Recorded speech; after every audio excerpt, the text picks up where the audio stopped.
एक additional prelim लिया था स्टूडेंट्स का। देखो ये बोर्ड के पेपर्स ही चेक कर रहा था मैं, बोर्ड के पेपर्स प्रीलिम के पेपर्स चेक कर रहा था, तो आंसर्स लिखे थे तो देखते देखते ऐसे क्लिक हुआ कि कल वैसे भी बोर्ड के एग्जाम शुरू हो रहे, तो एक वीडियो बना दूं जिसमें आप लोगों को बताऊं कि how to write a paper. मैंने नोटिस किया कि स्टूडेंट्स के पास नॉलेज बहुत है, इन्फॉर्मेशन बहुत है, बट पेपर लिखना नहीं आता।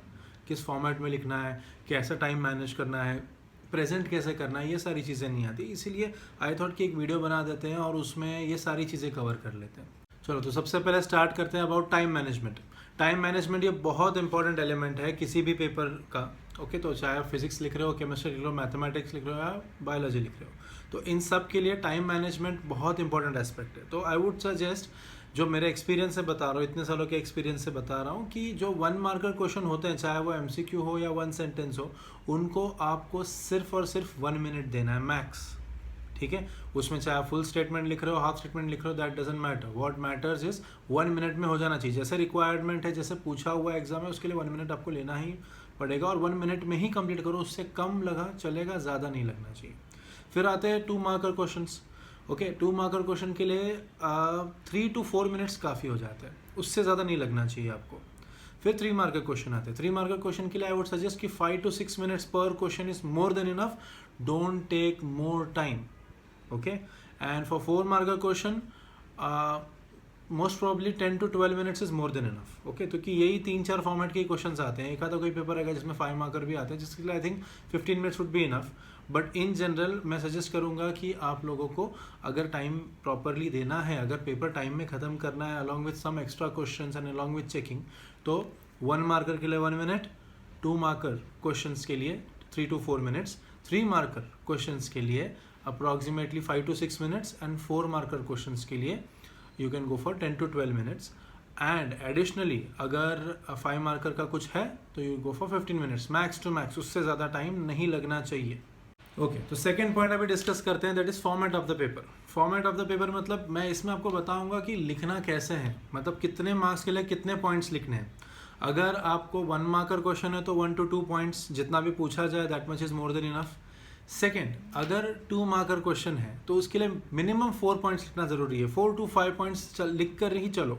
ओके, 4 to 5 पॉइंट्स लिखना है। एक एक्स्ट्रा पॉइंट लिख दो ताकि अगर आपने कहीं कुछ मिस आउट कर दिया है तो वो वहाँ पर कवर हो जाएगा, मतलब वो एक्स्ट्रा पॉइंट कंसिडर किया जाएगा। ओके, 3 मार्कर की बात करें तो 6 to 7 पॉइंट्स होना ही चाहिए, एंड 4 मार्कर के लिए 8 to 10 पॉइंट्स होना ही चाहिए।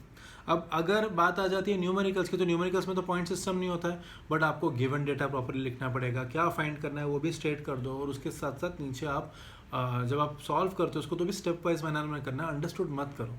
उसके साथ साथ लॉग बुक दिया जाएगा, ट्राई करो कि लॉग बुक ही यूज़ करो, कैलकुलेशन जल्दी भी हो जाएंगे एंड बोर्ड के फॉर्मेट में हो जाएगा, that would be better. Along with that derivations आते हैं कभी कभी, तो डेरिवेशंस के लिए कभी कभी डायग्राम्स की जरूरत पड़ती है, डायग्राम बनाना जरूरी है। डेरिवेशन में जो जो क्वांटिटीज आपने सपोज किए हैं वो सपोज किया हुआ क्वांटिटी भी वहाँ पर होना चाहिए, मतलब डिस्क्रिप्शन चाहिए कि अगर आप फॉर एग्जांपल अगर आप ये वाला है ना सॉलिड स्टेट में आप लोगों को पैकेजिंग है, पैकेजिंग कंसिडर कर रहे हो, तो ABCD अगर आपने कंसिडर किया है एक फेस को, एक यूनिट सेल के फेस को, तो बताना है ABCD is considered as one of the face. A has A, B, C, D are 4 vertices. A is considered as the center of one spherical atom. B as another spherical atom. ये सब आपको mention करना पड़ेगा। Okay, ये mandatory है, इसके अलावा चलेगा नहीं काम। ठीक है, तो you have to write description for every derivation. ठीक है, तो ये चीज़ें कुछ ध्यान में रखो, क्योंकि आपके पेपर में यही 4 फॉर्मेट के क्वेश्चन आते हैं, तो you can go for this. Okay, और साथ ही ये भी ध्यान रखो कि कभी भी कोई क्वेश्चन अगर पूछा जाए तो क्वेश्चन का थोड़ा बैकग्राउंड भी दो। कोई भी क्वेश्चन पूछा तो पहले उसके बेसिक्स बता दो, फिर मेन कंटेंट लिखो, मेन बॉडी लिखो, और उसके बाद कंक्लूजन लिखो। हमेशा कोई भी पेपर में ये फॉर्मेट प्लीज़ मेंटेन रखो। Initially just give an outline उसके ऑफ दैट पर्टिकुलर टॉपिक जो पूछा गया है, उसके साथ फिर उसका मेन बॉडी जो क्वेश्चन पूछा गया है वो एक्सप्लेन करो, उसका आंसर एक्सप्लेन करो, और उसके बाद एंड में कंक्लूजन आ चाहिए। जैसे फॉर एग्जांपल अगर आपको पूछा जाए कि explain about elevation in boiling point, why does boiling point elevate when non volatile solute is added to it। ठीक है, तो उसके केस में आपको एक्सप्लेन करना पहले एलिवेशन इन बॉइलिंग पॉइंट होता क्या है वो लिख लो पहले, फिर एलिवेट क्यों होता है वो लिखो, that will be your body main, और एंड में therefore this is the reason why it elevates, ऐसे।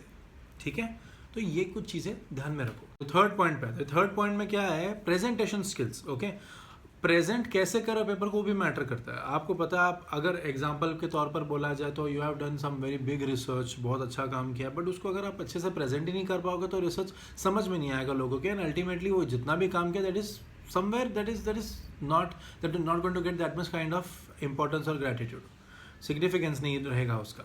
उसी तरह से जैसे आप पेपर लिखते हो वो भी मैटर करता है, उसको प्रेजेंट कैसे करते हो भी मैटर करता है। सबसे पहली बात तो अंडरस्टैंडिंग लैंग्वेज में लिखो, ठीक है, ओन वर्ड्स में लिख सकते हो, there is no problem in that, but paper लिखने के साथ साथ मेक श्योर कि you underline the important points. क्या होता है ना, एग्जामिनर को बहुत सारे पेपर्स होते हैं चेक करने के लिए, तो उस बहुत सारे पेपर्स में वो सर्च करता है, यू नो, ये ट्राइज, और द एग्जामिनर ट्राइज कि मैं किस तरह से फास्ट चेकिंग करूँ।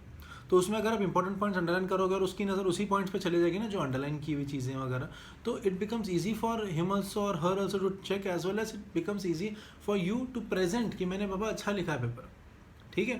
तो इंपॉर्टेंट पॉइंट्स को अंडरलाइन करना बहुत ज़रूरी है, पेंसिल से, स्केल पेंसिल से अंडरलाइन करो, ठीक है। Along with that second thing है कि पेन, लास्ट मोमेंट पे पेन चेंज मत करो। अभी जो पूरा साल जिस पेन से आपने लिखा है वही कंपनी का वही सेम पेन यूज़ करो। नॉन ब्लॉटिंग पेन यूज़ करना, ज़्यादा इंक छोड़ने वाला पेन यूज़ मत करना। पेपर्स कभी कभी ख़राब हो जाते हैं तो बैक साइड पेपर का ब्लॉट हो जाता है पूरा, तो आपका अंडरस्टैंडिंग नहीं होगा हैंड राइटिंग में एग्जामिनर को, ठीक है। तो ये कुछ चीज़ें हैं प्रेजेंटेशन में, थोड़ा ध्यान में रखो। एंड रफ कॉलम भी वहीं बना दो, अगर कैलकुलेशन करना है तो वहीं पर कैलकुलेशन कर दो। Don't just you know do it on other page and this and that, ये मत करो। दिखने दो, एग्जामिनर को देखने दो कि अरे यार ये कैलकुलेशन इसने किया हुआ है। अभी क्या है ना कि ट्राई करो कि पूरा का पूरा पेपर एक ही पेन से लिखा जाए। एक ही पेन मतलब वही कलर से, वही टाइप ऑफ पेन से, चाहे बॉल पेन हो या जेल पेन हो, उसी से लिखना है आपने, ओके। पेन चेंज मत करो, और अगर समझो चेंज करना पड़े, मजबूरी हो गई, तो एग्जामिनर से साइन ले लेना। और एक बात ध्यान में रखो कि जो हैंड राइटिंग रहती है ना आपकी, उसको यूनिफॉर्म रखने की कोशिश करो। हैंड राइटिंग में चेंजेस नहीं चाहिए, मतलब कैसी भी हैंड राइटिंग चलेगी, बट यूनिफॉर्मिटी रहनी चाहिए पूरे पेपर में। It's not about nice hand writing और ugly hand writing, no, it's only about uniformity. Paper should not be tedious to read और डिफ़िकल्ट टू रीड। जो अल्फ़ाबेट्स आप लिख रहे हो वो क्लियरली दिखाई देने चाहिए, वो इंपॉर्टेंट है। और ये कुछ नहीं होता कि प्रिंट हैंड राइटिंग ही होना चाहिए, सॉरी, ऐसा नहीं होना चाहिए कि प्रिंट हैंड राइटिंग होना चाहिए, कर्सिव नहीं चलेगा, ऐसा कुछ भी नहीं है। जस्ट अंडरस्टैंडेबल लिखोगे तो कोई दिक्कत नहीं है।